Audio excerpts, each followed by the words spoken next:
Jean-Karim Fall, bonjour. Pourquoi cette fuite en avant du président Erdogan? Écoutez, cette fuite en avant s'explique assez facilement. Erdogan est en campagne électorale. Il a tout simplement revêtu son costume de candidat en campagne électorale. Donc c'est la campagne électorale donc pour ce référendum du 16 avril. Alors pour parfaire son rêve de maître absolu, incontesté de la Turquie, il a besoin de raviver le nationalisme turc et de trouver des ennemis. Et donc il a trouvé l'Europe qui est l'ennemi tout désigné parce que l'Europe tergiverse sur les questions de l'adhésion de la Turquie à l'Union européenne, parce que l'UE tergiverse sur la question des visas qu'il faudrait accorder sans limite aux ressortissants turcs.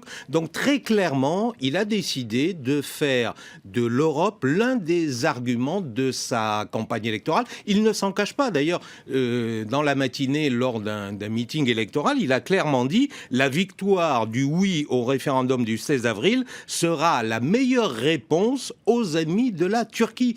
On ne peut pas être plus clair. Alors, c'est d'autant plus intéressant parce que la victoire du oui n'est pas complètement acquise. Et l'AKP, visiblement, sent qu'il y a encore des résistances dans la société turque, malgré les arrestations, malgré le bâillonnement de la presse. Il y a encore des résistances. Et donc, cette victoire au oui n'est pas assurée. Et pour cela, il faut à tout prix avoir la majorité des voix des Turcs de la diaspora, des Turcs de l'étranger. Il y a quasiment 3 millions d'électeurs turcs dans les pays européens. Donc Erdogan a décidé de mettre le paquet, si vous me permettez l'expression, pour essayer de, si vous voulez, de rafler cette composante du corps électoral turc pour gagner ce référendum qui, je le répète, n'est pas gagné d'avance.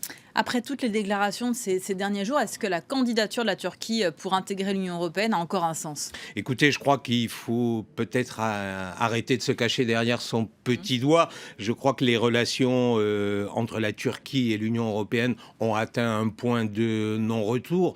Et il est peut-être temps de dire que l'autoritarisme qui est désormais, je dirais, la règle en matière de gouvernement en Turquie est un frein, voire plus qu'un frein, à une éventuelle adhésion de ce pays à la Turquie. Ne parlons pas également de l'islamisation à marche forcée de la société turque et qui représente également un frein. Alors, il y a de plus en plus de diplomates qui commencent à dire tout haut qu'il serait peut-être temps que l'Union européenne et que les dirigeants de l'UE sortent de cette espèce d'ambiguïté et disent clairement à la Turquie, disent clairement à Ankara qu'aujourd'hui, la Turquie telle que, en tout cas l'AKP et Erdogan la rêvent, cette Turquie-là n'a pas sa place dans l'Union européenne.